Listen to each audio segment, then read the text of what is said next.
there is a way to use accelerated depreciation to help increase the value of your business.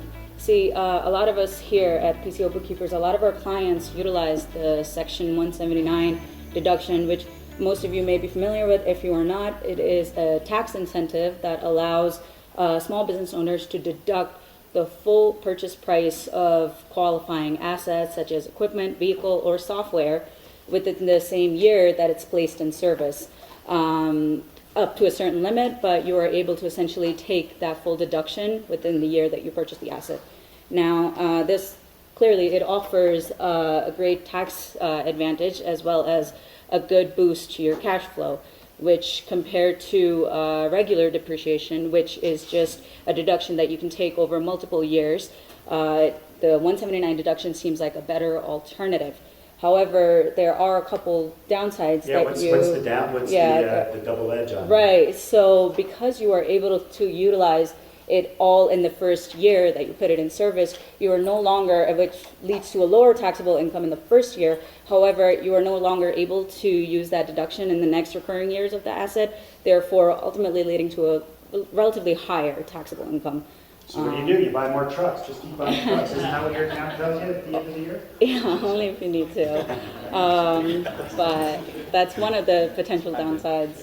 Number two would be that you are only able to utilize the 179 deduction up to the business income limitation. So you can only use it to offset at most however much you make. You cannot keep using it even after the business income.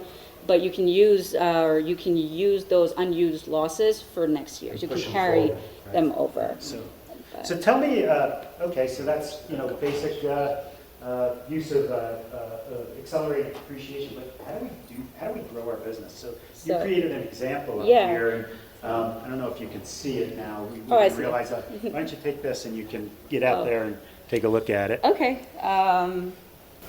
Okay, so we have a good example here for you today. So these are all based on assumptions, but good assumptions, fair assumptions. So suppose XYZ Pest Control Company, they acquired 2 trucks for $50,000 each, and they were financed each, so totaling a $100,000 investment, and you're financing them both, so there's no cash outlay in the immediate time.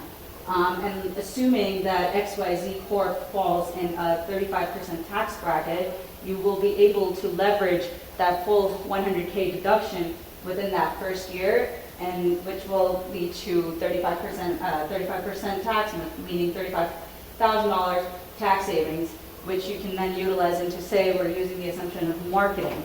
Now, using those $35,000 tax savings into marketing, we can assume that it yields $100,000 of new recurring pest control contracts, which I would say it's a that's a very fair number, 3 to 1. Okay. If anything, you can have more, but let's keep it reasonable.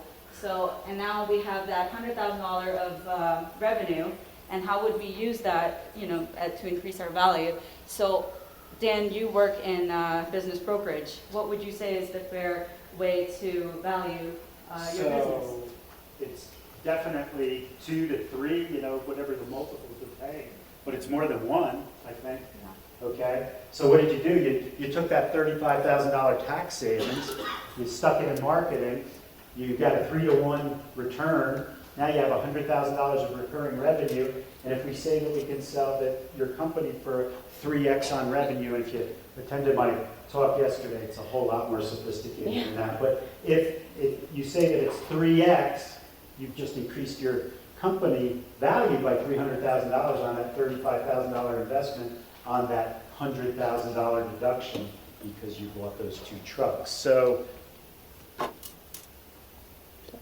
is it really that easy?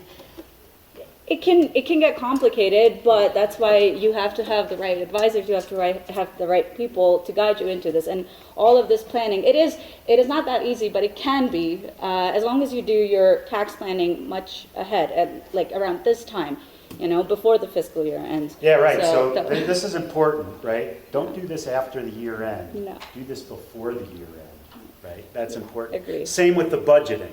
We get people, well, you know, around March. Well, maybe we should do a budget, but yeah. So I guess you know, using those assumptions, it's a pretty neat strategy, right? Or you could just take the $35,000, distribute it, and go on vacation with it. That's another way to do it. But if you want to increase the value of your business, that's the way you do it. So there are certain requirements on when you can take 179 on in vehicles. Most pest control vehicles will make They're it. eligible. Yeah, and it's not just 6,000 pounds. That is one of the, but it's also, you know, how the truck is set up. Okay. So if you've got a souped up pickup truck that you go out and, you know, you're having fun with, and it's not a work truck, probably not going to qualify. But if you've got a pest control truck with a termite rig in the back of it and a bunch of chemicals and whatnot, you're not going out dating on Friday night with that truck. And that's probably going to qualify. So. It has to be used for over like 50 or 80% of business use, I believe. Speak for yourself. So this is really important. So if you go to H&R Block once a year to get your taxes done, you're losing the juice of this. Or if your accountant does not do a projection, we do projections with all of our clients starting in September because we're going to understand how the year's going to shake out. And we'll increase that estimated payment or decrease it based on, you know, these facts and circumstances. But if you know that you're going to buy this vehicle, you know, early in the year, it's something that you need to do. But paying your taxes shouldn't be a surprise. I can't tell you how many clients we picked up because my old accountant told me on April 14th that I owe $100,000 and I don't have it, right? You may owe $100,000, but if you're doing a projection, we're going to, you know, you're going to know about it and you're going to figure out how to come up with the money, or we're going to find you some deductions.